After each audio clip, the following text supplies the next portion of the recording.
Hello everyone. Last video में जब मैं आप लोगों से बात कर रहा था तो मैंने आपको बताया था कि पैंडेमिक सिचुएशन है, 100 साल में एक बार है, कोई भी इसके लिए प्रिपेयर्ड नहीं था।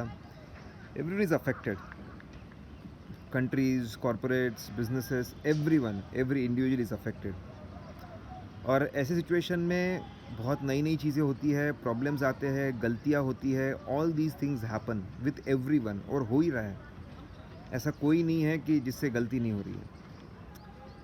अब ये सिचुएशन में अब एक नई चीज़ आई है कि सीए इंस्टीट्यूट ने जो बच्चों को कोविड हो गया या फैमिली मेम्बर्स को कोविड हुआ है, ख़ास उनके लिए बोला है कि आप लोग जैन फेब में हम फिर से आपके लिए एग्ज़ाम कंडक्ट करा लेंगे, आप चिंता मत करिए, फिर जो कंटेनमेंट जोन में है।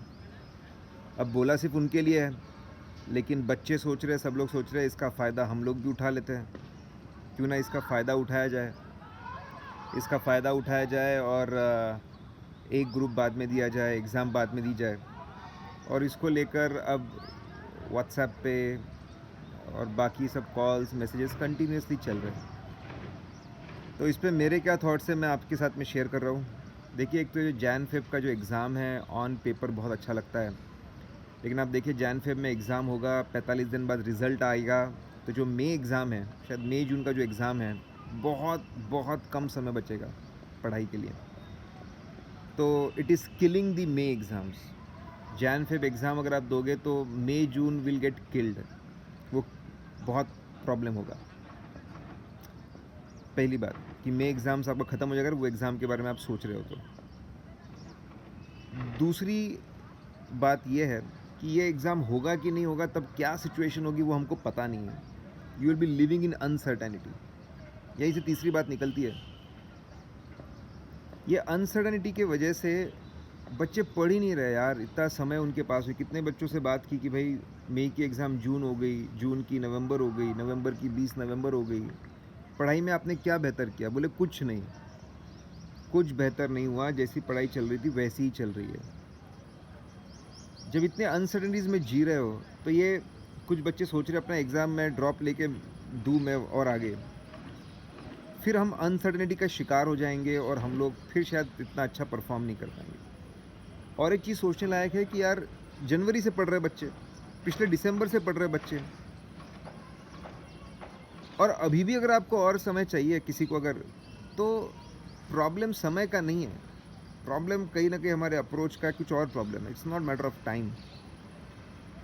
तो जैन फेब पेपर पे बहुत अच्छा लगता है, ठीक है। और एक बात कि कंटिन्यूसली आप स्टडी मोड में रहोगे, अभी पढ़ाई कर रहे हो, फिर और पढ़ाई करोगे, फिर और पढ़ाई करोगे, फिर और पढ़ाई करोगे, ब्रेक भी तो चाहिए होता है, थोड़ा रिलैक्सेशन भी तो चाहिए होता है। उसके बिना परफॉर्मेंस इम्प्रूव नहीं होगा। सी एग्ज़ाम में प्रॉब्लम ही क्या है कि एग्ज़ाम्स के बीच में दो एग्ज़ाम्स के बीच में आपका जो टाइम गैप होता है वो बहुत कम होता है। इसमें जड़ से लोग खुद को डेवलप नहीं कर पाते, सब्जेक्ट के लिए नई अप्रोच नहीं तैयार करते, अनटच्ड एरिया को नहीं पढ़ पाते, अंडरस्टैंडिंग को डीप नहीं कर पाते और प्रैक्टिस नहीं कर पाते। इसीलिए रिज़ल्ट जो होता है नेक्स्ट टाइम में भी इतना ड्रास्टिकली इम्प्रूव नहीं होता है। समय की तो मारामारी होती है, तो उसमें इतना कम समय, अगर कम समय अभी जैन फेब में बस एक सवा महीना जो और मिल जाएगा, कम समय में आपकी तैयारी नहीं हो पाएगी। तो ऑन पेपर तो अच्छा लगता ही है, लेकिन मुझे लगता है कि it is not that great, it is not that good with lot of uncertainty. ऊपर से कितना समय आपका जाएगा, उसके लिए अप्लाई करो, फिर एक्सेप्ट हुआ नहीं हुआ, वो प्रोसीजर में कोई प्रॉब्लम हो जाएगा। ये नई चीज़ है यार, सी इंस्टीट्यूट भी पहली बार कर रहा है, उसमें प्रोसीजर में कुछ प्रॉब्लम होगा, क्या होगा हमको पता नहीं है। हो सकता है स्मूथली भी हो जाए। तो मेरा तो ये मानना है, शांति से आपने जैसे सोचा था वैसे नवंबर की एग्ज़ाम दीजिए। अगर आपको लगता है कि पेपर बहुत बहुत बहुत ही ख़राब हुआ है, बहुत बेकार हुआ है, तो आप ऑप्ट आउट कर सकते हो। आखिरी पेपर तक आपके पास में समय है ग्रुप का।